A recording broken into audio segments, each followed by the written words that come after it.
जय गुरुदेव। और दोस्तों, मेरे चैनल से दिशावर मंत्र में आपका एक बार फिर से हार्दिक स्वागत है। और देखिए, आज मैं आपके सामने कुछ विशेष बातें आपको मैं बताने वाला हूं कि देखिए, घमंड से किस प्रकार से व्यक्ति का पतन होता है, क्या क्या चीज़ें हमें सावधानियां रखनी चाहिए जो हमारी साधना के लिए बहुत ज़रूरी है। और साधना के लिए तो ज़रूरी है ही, दूसरा हमें अपने जीवन को संवारने के लिए कि हमारे जो कर्म हैं वो हमारे कर्म अच्छे हों, हमें अगला जीवन अच्छा मिले, जिससे कि हम अगले जीवन में ज़्यादा कठिनाइयों का सामना ना करना पड़े हमें। क्योंकि देखिए, जीवन तो आगे मिलना ही मिलना है, क्योंकि हमने इतने अच्छे कर्म नहीं किए, अभी हमारे पिछले कर्मों के इतने पाप बाकी हैं जो कि हमें भोगने हैं। तो इसलिए जन्म तो मिलेगा ही मिलेगा, ये तो निश्चित है, लेकिन फिर भी हम उन्हें कुछ कम तो करें, या फिर इसी जीवन में सभी पापों को, जो भी हमने पाप किए हैं उन पापों का प्रायश्चित करके और हम मुक्त हो जाएं। तो ऐसा करने का हम प्रयत्न तो कर सकते हैं ना, तो इसलिए प्रयत्न जरूर करना चाहिए। और देखिए, घमंड जो होता है ना व्यक्ति का, मैंने बहुत कुछ देखा है। आज की देखा क्या है कि मैं यूट्यूब में भी देख रहा हूँ, मैं वीडियो डालता हूँ, वीडियो डालने के बाद उसमें थोड़ा बहुत ज्ञान जो भी मेरे पास में है मैं लोगों को देने की कोशिश करता हूँ। तो वहाँ पर भी लोग क्या करते हैं कि वहाँ पर अपना ज्ञान पेलने की कोशिश करते हैं। हालांकि वो ज्ञान उन्होंने किसी यूट्यूबर से लिया हुआ है, किसी भी यूट्यूब वीडियो से वो ज्ञान उन्होंने लिया है, अपना उनका खुद का ज्ञान नहीं है वो। अब यूट्यूबर ने किस प्रकार का उनको ज्ञान दिया है, क्या उनको समझा दिया है, क्योंकि सभी लोग सही वीडियो तो नहीं बनाते ना, लेकिन वो अपना ज्ञान यहाँ पर लिख करके भेज देंगे। मतलब कि उसको उनको क्रॉसिंग दिखाना है, उनकी जो मेंटेलिटी है वो क्रॉस दिखाती है कि भाई ऐसा नहीं, ऐसा होता है। अब ये क्या है उनका, ये उनका घमंडी तो है, इसको ज्ञान नहीं बोल सकते, क्योंकि आपने किसी किताब से नहीं पढ़ा, आपने किसी यूट्यूब से ले लिया, वहां से सीख लिया, तो इसको ज्ञान तो बोल नहीं सकते। और फिर आप उसको क्रॉस कर रहे हो, जो भी वीडियो में ज्ञान दे रहा है फिर तुम उसको क्रॉस कर रहे हो।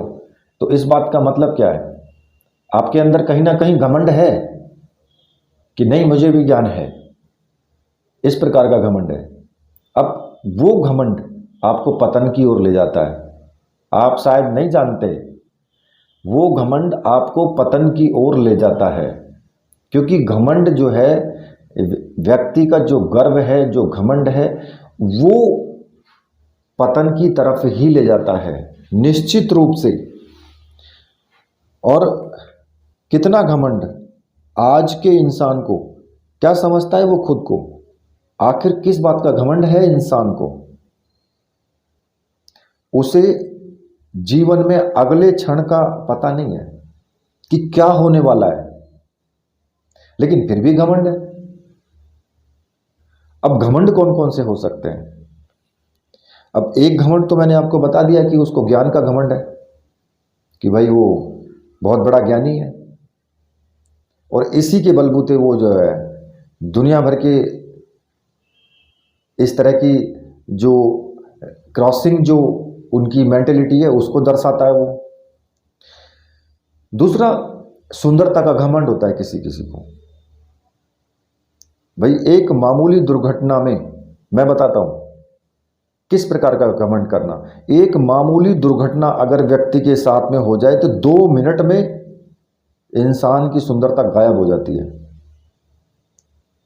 मतलब कि कोई भी दुर्घटना हो जाए, किसी का एक्सीडेंट हो जाए, किसी को कोई रोग हो जाए, तो 2 मिनट में सुंदरता खत्म हो जाती है वो, चाहे वो कितना भी सुंदर हो, और वो रोगी बन जाता है, वो जो चमड़ी होती है ना वो देखने लायक भी नहीं रहती।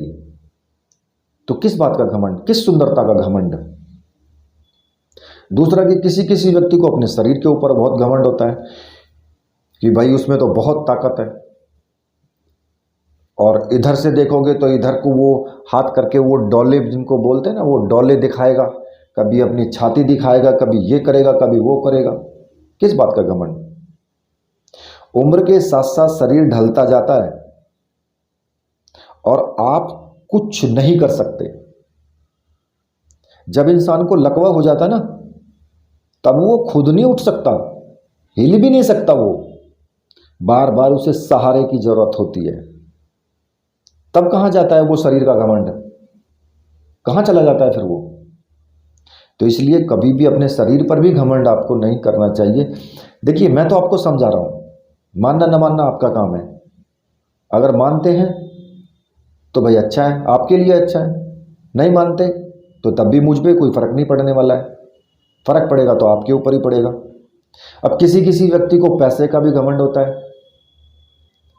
कि अरे तेरे पास में इतना पैसा है। पैसे का व्यक्ति को बहुत घमंड होता है, बड़ी बड़ी गाड़ियों में चलना, लंबे लंबे उनके टूर वगैरह, और ये सब मकान दुकान सब तरीके से फिट है आदमी, तो उसको बहुत बड़ा घमंड हो जाता है। लेकिन 2 मिनट में इंसान का व्यापार ठप हो जाता है, या किन्हीं वजह से उसके आय के जो साधन हैं वो समाप्त हो जाते हैं। वक्त कब आपको पाई पाई के लिए दूसरों पर आश्रित बना दे, इसका कोई पता नहीं होता। ये वक्त है ना, ये कब आपको किस मोड़ पर लाकर खड़ा कर दे, कोई नहीं पता। तो इसलिए किस पैसे का घमंड, किस चीज का घमंड? कोई कोई व्यक्ति तो अपनी औलाद के ऊपर ही घमंड कर लेता है कि अरे तेरे 4-5 लड़के हैं, भला कौन सामने आ सकता है मेरे। या फिर कोई बच्चा अच्छा पढ़ लिख रहा है, जब छोटी क्लास में होता है ना तो वो अच्छा पढ़ लिख रहा था, अब जब वो अच्छा पढ़ लिख रहा है तो उसके ऊपर ही घमंड उसको आना शुरू हो जाता है, अरे तेरा बेटा तो 10वीं में फर्स्ट क्लास पास हुआ है। लेकिन बेटा हो या बेटी, जब कोई ऐसा कदम उठा ले कि आपका अहंकार धरा का धरा रह जाता है, कब वह आपको छोड़कर चला जाए या फिर आपकी जो दौलत है, जो आपने संपत्ति जमा की है, सिर्फ वो अपने ऊपर ही कब उसका दुरुपयोग करने लगे, ये किसी को मालूम नहीं है, कुछ नहीं पता है किसी को। तो भाई किस बात का, किस औलाद का घमंड है? औलाद ऐसी होती है ना कि ये कह देती है बाप से कि वहां बैठ जा, चुपचाप बैठा रहना, फालतू नहीं बोलना, जो मैं कर रहा हूं वो सही कर रहा हूं। क्या करोगे फिर? कैसा मुंह लेकर के बैठोगे फिर? ये वक्त होता है। तो कहने का मतलब यह है कि कभी भी व्यक्ति को घमंड नहीं करना चाहिए। फिर किसी को सत्ता का घमंड होता है। मान लिया कोई ऑफिसर है, कोई भी ऑफिसर है, कोई किसी रैंक पे होता है, कोई किसी पद पे होता है, तो उनको एक अपने पद का ही घमंड हो जाता है। राजा को अपनी राजगद्दी का ही घमंड होता है, अरे तू तो राजा है, तेरा कोई क्या बिगाड़ सकता है। या फिर ऑफिसर है, अधिकारी है, ठीक है अधिकारी हैं, वो कुछ भी कर सकते हैं, लेकिन सत्ता कभी भी पलट सकती है। आप किसी भी समय हीरो से जीरो हो सकते हैं। आपके साथ चलने वाले, आपकी हाँ में हाँ मिलाने वाले 2 ही पल में पलटी मार देंगे। फिर सत्ता नहीं तो क्या करोगे? फिर भी इंसान को इतना घमंड क्यों? किस लिए? इंसान क्या लेकर आया था, क्या लेकर जाएगा? कुछ भी नहीं, खाली हाथ आया है और खाली हाथ ही जाएगा। सिर्फ क्या ले जाएगा? बुराई भलाई, पाप और पुण्य का बोझ अपने सिर पे लेके जाएगा, बस। इसके अलावा कुछ नहीं ले जाएगा वो। क्योंकि इसी बीच में मुझे एक कथा छोटी सी याद आ गई। आपने नाम सुना होगा सिकंदर का। तो सिकंदर इतना क्रूर था कि उसने जितनी भी उसके राज्य में जो पैसे थे लोगों पर, सारे पैसे उसने जमा कर लिए, पूरी जनता को निर्धन कर दिया उसने। एक एक पैसा निकाल के अपनी तिजोरी में भर लिया और लास्ट में उसने एक फरमान सुनाया कि जो मुझे एक सोने का सिक्का ला करके देगा मैं उसको 5 गांव इनाम में दूंगा। अब एक बच्चा था तो उसका बाप मर गया था, तो वो कब्र में, क्योंकि मुस्लिम लोग जो कब्र में दफनाए जाते हैं और जो ईसाई होते हैं वो भी कब्र में दफनाए जाते हैं, तो उसको पता था पहले क्या होता था कि जो 1 रुपये का सिक्का है वो सिक्का जो मुर्दा होता है उसके मुंह में डाल करके मुंह को बंद किया जाता था और फिर उसको दफनाया जाता था। तो उसको याद था, उसने कहा कि अरे मेरे पिताजी के मुख में 1 रुपये का सिक्का डाला था उस वक्त। उसने जा करके कब्र खोद दी और 1 रुपये का सिक्का वो वहीं पड़ा हुआ था, तो उसने उठा लिया उसको और उठा के राजा के सामने पेश कर दिया है, सिकंदर के सामने। अब सिकंदर तो भौचक्का रह गया देख करके कि भाई तूने सारा पैसा तो ले लिया इनका सबका, फिर ये 1 रुपये का सिक्का कहाँ से ले आया, ये सोने का 1 रुपया। तो उसने कहा कि ठीक है मैं इसे 5 गांव दूंगा, लेकिन मुझे ये बताए कि ये लाया कहाँ से तू। बोला कि ऐसे ऐसे बात थी, मेरे पापा जो पिताजी थे उनकी कब्र में था ये, उनके मरते हुए उनकी मुख में रखा गया था। अब सिकंदर को याद आया, उसने पूरे साम्राज्य की जितनी भी कब्रें थी सब खुदवा डाली और सब में से जो रुपया जो था सोने का सिक्का वो सब अपनी तिजोरी में रख लिया। मतलब कि पूरी जनता को निर्धन उसने कर दिया। लेकिन जब सिकंदर का अंत समय आया तो उसे वास्तविक में ज्ञान हुआ, लेकिन अंत समय में हुआ। जब उसका अंत समय निकट था तब उसे ज्ञान हुआ कि वास्तव में कहीं कुछ नहीं है, सिर्फ इंसान जो आया है और जो उसने कर्म किए हैं उन कर्मों के अनुसार उसके पाप और पुण्य ही उसके साथ जाते हैं, बाकी और कुछ नहीं जाता। तो जब वो उनकी मरणासन स्थिति में था सिकंदर, तो उसने कहा था अपने दरबारियों से कि जब मैं मरूं तो मेरे अर्थी से दोनों हाथ मेरे बाहर निकाल देना, दोनों हाथ मेरे बाहर निकाल देना खाली हाथ, जब मेरी अर्थी लेकर के जाओ। तो ऐसा ही उन्होंने किया। जब सिकंदर गुजर गया तो उन्होंने उसके सिकंदर के दोनों हाथ बाहर निकाल दिए अर्थी से।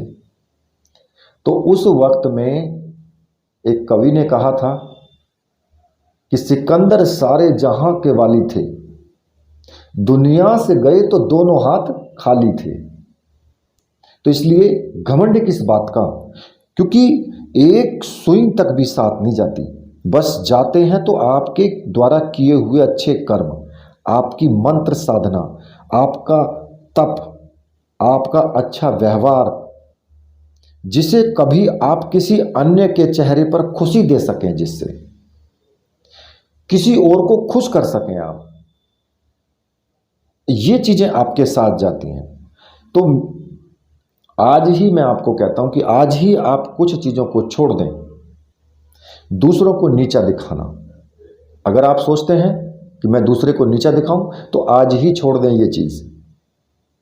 दूसरों की सफलता से जलना, अगर आप चाहते हैं कि आप कुछ पाप की गठरी कुछ कम हो जाए तो दूसरों की जो सफलता है उससे जलना छोड़ दें।